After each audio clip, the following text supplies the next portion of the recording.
Hello everyone, आज मैं लेके आई हूँ आप लोगों के लिए बहुत ही यूज़फुल सा वीडियो और कुछ ऐसे टिप्स एंड ट्रिक्स हैं जो कि मैं अपने किचन में उन फॉलो करती हूँ। तो बस मैं वही वीडियो आप लोगों के साथ शेयर कर रही हूँ। शायद आप लोगों के कुछ काम आ जाए, हो सकता है आप लोग पहले से ही फॉलो करते हों।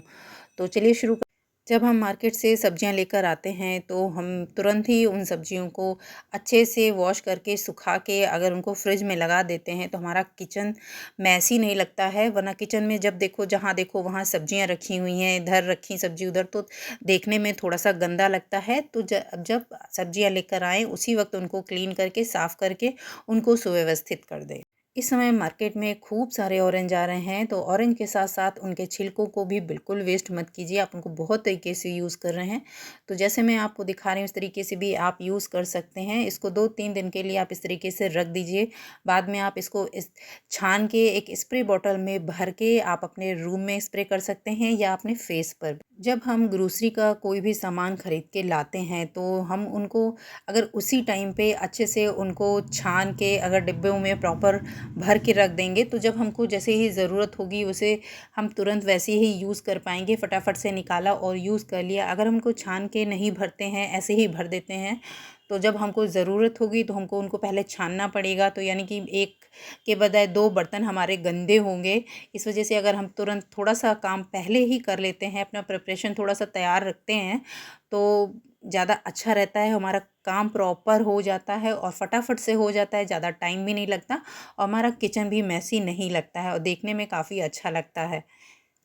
जो पैकेट वगैरह होते हैं उनको आप प्रॉपर कट कीजिए, या तो थोड़ा थोड़ा कट मत कीजिए, जो कि गाय वगैरह के मुंह में जाते हैं तो उनके लिए काफ़ी हार्मफुल होते हैं। किचन में काम करते समय हम सामान को जब हमें ज़रूरत होती है तो हम उठाते हैं, फिर उसको इधर उधर रख देते हैं, तो जिससे हमारा काम काफ़ी बढ़ जाता है और किचन बहुत ज़्यादा मैसी लगने लगता है। तो हमें करना चाहिए जैसे कि हमने जो सामान जहाँ से उठाया है उसके बाद में हमको उसको वापस उसी जगह पे रखें। कोशिश करें ऐसा कि आप वापस उसको उसी जगह पे रखें, तो हमारा किचन क्लीन एंड मैसी नहीं लगेगा। और इस तरीके के ट्यूब जब हम लोगों के घर पे खाली हो जाते हैं, चाहे किसी का भी ट्यूब हो, चाहे फेस वॉश हो या क्रीम हो या पेस्ट हो, तो हमें ये एक ट्रिक फॉलो करनी चाहिए जिससे पेस्ट आसानी से निकल जाता है, जो कि उसमें काफ़ी बचा रहता है और हम लोग उसको ऐसे ही फेंक देते हैं। तो एक बार आप इसको ट्राई कर सकते हैं। मैं कभी कभी इसको ट्राई कर लेती हूँ। तो इस तरीके से मैंने ली है एक बॉबी पिन, और उसको क्योंकि ये ट्यूब काफ़ी बड़ा है तो हमें इसको दोनों साइड से करना पड़ेगा, क्योंकि बेबी पिन छोटी है। तो हम इस साइड से भी और दूसरी साइड से भी करेंगे, जिससे जो हमारा पेस्ट अंदर बचा हुआ है वो सारा निकल जाए, क्योंकि इसमें इतना सारा पेस्ट बच जाता है कि हम 2 बार तो पेस्ट कर ही सकते हैं। और वैसे तो ये वेस्ट ही था, अगर आप चाहें तो आप इसको भी ट्राई कर सकते हैं। किचन में टूटे फूटे बर्तनों का हमें यूज़ नहीं करना चाहिए। उनका यूज़ करने से हमारे घर में अलक्ष्मी का निवास होता है, ये तो सभी को पता है, लेकिन फिर भी हम कभी ना कभी उनका यूज़ करते रहते हैं, लेकिन हमें बिल्कुल भी नहीं करना चाहिए। और कभी कभी होता है कि हमारे अच्छे खासे बर्तन होते हैं और थोड़ा सा चिटक जाते हैं तो हमें उसको डिस्कार्ड करने का भी मन नहीं करता। लेकिन आप उनको डिस्कार्ड करने से पहले कुछ देख लीजिए, सोच लीजिए कि आप उसको किसी और तरीके से यूज़ कर सकते हैं क्या। मैं तो इस तरीके की बाउल्स को कोई भी सामान निकालने के लिए यूज़ करती हूँ। अगर आप चाहें तो उनमें पक्षियों को पानी रखने दे सकते हैं, या और भी बहुत सारे आइडिया हैं जो आप यूज़ कर सकते हैं। नेक्स्ट है ये पॉलीथीन्स, जैसे वेजिटेबल्स वगैरह आती हैं या कोई भी घर का और भी बहुत सारा सामान आता है तो बहुत सारी पॉलीथीन आ जाती हैं। तो ये जब खाली होती हैं तो बहुत सारा मैस क्रिएट करती हैं हमारी किचन में। तो सबसे पहले आप इसको क्लियर कीजिए, यानी कि जो डिस्कार्ड करने के काबिल है उनको डिस्कार्ड कीजिए, वरना जिनको आप किचन में आप अपने रखना चाहते हैं उनको अच्छे से स्टोर करके रखिए। मैं तो थोड़ी बहुत डिस्कार्ड कर देती हूँ और मैं कुछ रख लेती हूँ, जैसे जो किचन का गीला कचरा होता है उनको मैं इसी में भर के डस्टबिन में डालती हूँ, जिससे हमारी डस्टबिन भी गंदी नहीं होती है और कचरा भी चला जाता है। नेक्स्ट है हम लोगों के जो स्क्रब वगैरह होते हैं, जो बर्तन क्लीन करते करते वो काफ़ी गंदे हो जाते हैं, उसमें ऑयल वगैरह लग जाता है, तो हमें चाहिए कि उनको भी टाइम टू टाइम हमको क्लीन करना चाहिए। तो जब हमारा बर्तन वगैरह हो जाए रोज़ रात का, फिर हमें खूब अच्छे से पानी को गर्म कर लेना है और उसमें कोई भी लिक्विड या वॉशिंग पाउडर डाल देना है हमको, और फिर थोड़ी देर के लिए हमें उसको डिप कर देना है। और तो अच्छे से डिप करना है, और जब पानी हमारा थोड़ा सा ठंडा हो जाए उसके बाद हम उसको अच्छे से वॉश करके, और पानी एक पहले हाथ से रगड़ के उसके बाद पानी से वॉश करने के बाद उसको ऐसे रख देंगे जिससे उसका पानी सारा निकल जाए और वो अच्छे से ड्राई हो सके। तो जो इससे जर्म्स और जो बैक्टीरिया बैक्टीरिया या जो बदबू होती है वो बिल्कुल निकल जाएगी और हम जर्म्स फ्री और स्मेल फ्री हमारे स्क्रब्स रेडी हो जाएंगे नेक्स्ट बार बर्तनों को वॉश करने के लिए। तो आप इस ट्रिक को ज़रूर फॉलो कीजिए, जो कि बहुत ही उपयोगी है और बहुत ज़रूरी है।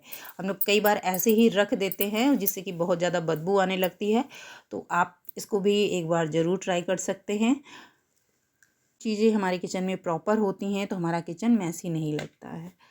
और दूसरी ट्रिक है कि जब जैसे ही हमारा किचन का काम थोड़ा बहुत ख़त्म होता है, जैसे हमारा सुबह का नाश्ता वगैरह हो गया, तो किचन गंदा हो जाता है या हमारा जो कुक टॉप वगैरह है गंदा हो जाता है, तो उसी समय हमको उसको थोड़ा सा क्लीन कर देना है, जिससे किचन बहुत ज़्यादा गंदा नहीं होगा और मैसी नहीं लगेगा। जब हम फिर कुछ काम करने के लिए किचन में आएंगे, कुछ बनाएंगे, तो हमारा किचन क्लियर दिखेगा, क्लीन दिखेगा, जिससे हमारा काम करने में मन लगेगा। ये सामान इधर उधर फैला रहता है, गंदगी पड़ी रहती है, तो फिर किचन में काम करने का मन नहीं करता। इसलिए तुरंत टाइम टू टाइम हमको इन सब चीज़ों का ध्यान रखना चाहिए। बस 1-2 मिनट लगते हैं और फटाफट से हो जाता है। तो ज़रूर आप इस ट्रिक को ट्राई कर सकते हैं। बहुत ही यूज़फुल है और बहुत ही आसानी से हो जाता है, में बिल्कुल भी ज़्यादा समय नहीं लगता है। तो एक बार आप ज़रूर ट्राई कीजिए।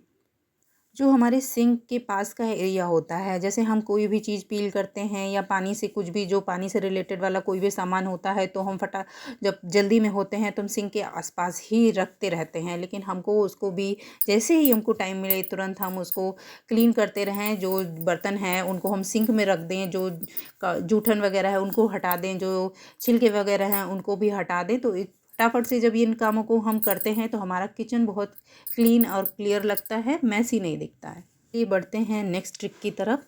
तो जैसे जैसे हमारे किचन में बर्तन निकलते जाते हैं, वैसे किचन में बर्तन बहुत सारी क्वांटिटी में निकलते हैं, जिनको धोते धोते हम गृहिणियों का सारा टाइम किचन में बर्तन धोते हुए ही निकल जाता है। तो करना क्या है, जैसे हमारे थोड़े बर्तन निकले हैं तो हमें उनको टाइम टू टाइम वॉश कर लेना चाहिए जल्दी से। तो एकदम बर्डन नहीं होता है। बहुत सारे बर्तन देख के मैं तो घबरा जाती हूँ, तो मैं क्या करती हूँ, मैं थोड़े थोड़े बर्तन जैसे निकल गए किचन में, मैं खाली हूँ, जैसे अपना सब्जी वगैरह छोंक दी, उसके बाद मैं खाली हूँ, अगर सिंक में बर्तन है तो फटाफट से वॉश कर लेती हूँ। तो जिससे हमारा किचन एकदम भरा भरा सा नहीं दिखता है, तो काम करने में भी थोड़ा अच्छा लगता है। और जब भी आप किचन में बर्तन वॉश करें तो सबसे पहले बर्तनों को अच्छे से, उनकी जो जूठन वगैरह जो होती है उनको अच्छे से क्लीन कर लें। उसके बाद सिंक को अपने अच्छे से वॉश कर लें। उसके बाद में आप बर्तन को वॉश कीजिए, तो आपको बर्तनों को धुलने में भी मज़ा आएगा और बर्तन भी अच्छे से क्लीन हो जाएंगे हमें पूरी संतुष्टि रहेगी कि हाँ, हमारे बर्तन बहुत अच्छे से क्लीन हैं और इसमें कोई भी जर्म्स या कुछ भी गंदगी नहीं है, साफ़ है बिल्कुल। तो आप इस ट्रिक को भी ज़रूर ट्राई कर सकते हैं। बहुत ही यूज़फुल ट्रिक्स हैं जो मैं आप लोगों के साथ आज शेयर कर रही हूँ, बहुत यूज़फुल ट्रिक्स हैं, तो आप इनको ज़रूर ट्राई कीजिएगा। और देखिए हमारा किचन कितना क्लियर लग रहा है। बाकी जितने भी बर्तन जो निकले मैंने सारे वॉश कर लिए हैं। और इस तरीके के एक टब में मैं बर्तन रखती हूँ, जिससे जो इसका पानी वगैरह एक्स्ट्रा पानी होता है ना, किचन में पूरे फैल जाता है, तो मैं इस तरीके से टब में रखती हूँ। जब पानी निकल जाता है तो मैं इनको प्रॉपर इनकी जगह पर रख देती हूँ। और नेक्स्ट डे मैंने बनाई है साबूदाना के पापड़ बनाए हैं मैंने। तो मैंने रात में साबूदाने को भिगो दिया था, उसके बाद मैंने सुबह बनाया है साबूदाना। तो हमारा इससे साबूदाना बहुत जल्दी से पक जाता है। अगर हम तुरंत के तुरंत बनाते हैं तो थोड़ा सा पकने में टाइम लगता है, तो अगर आप भिगो के बनाएंगे तो बहुत ही अच्छी बात है, बहुत आसानी से पक जाएगा। तो दोस्तों ये था मेरा आज का वीडियो। अगर वीडियो में कुछ ट्रिक या टिप्स आप लोगों को कुछ पसंद आई हो तो प्लीज़ एक लाइक ज़रूर कीजिएगा। अगर हमारे चैनल पर नए हैं तो इस चैनल को सब्सक्राइब कीजिएगा और बेल आइकन को प्रेस कीजिएगा, जिससे आने वाले वीडियो का नोटिफिकेशन आप लोगों को मिल सके। और आप अपना सपोर्ट और प्यार बनाए रखिए और मैं इसी तरीके से अच्छे से यूज़फुल वीडियोस लाती रहूँगी आप लोगों के लिए। और चलिए फिर मिलते हैं, तब तक के लिए राधे राधे, जय श्री कृष्णा, बाय बाय।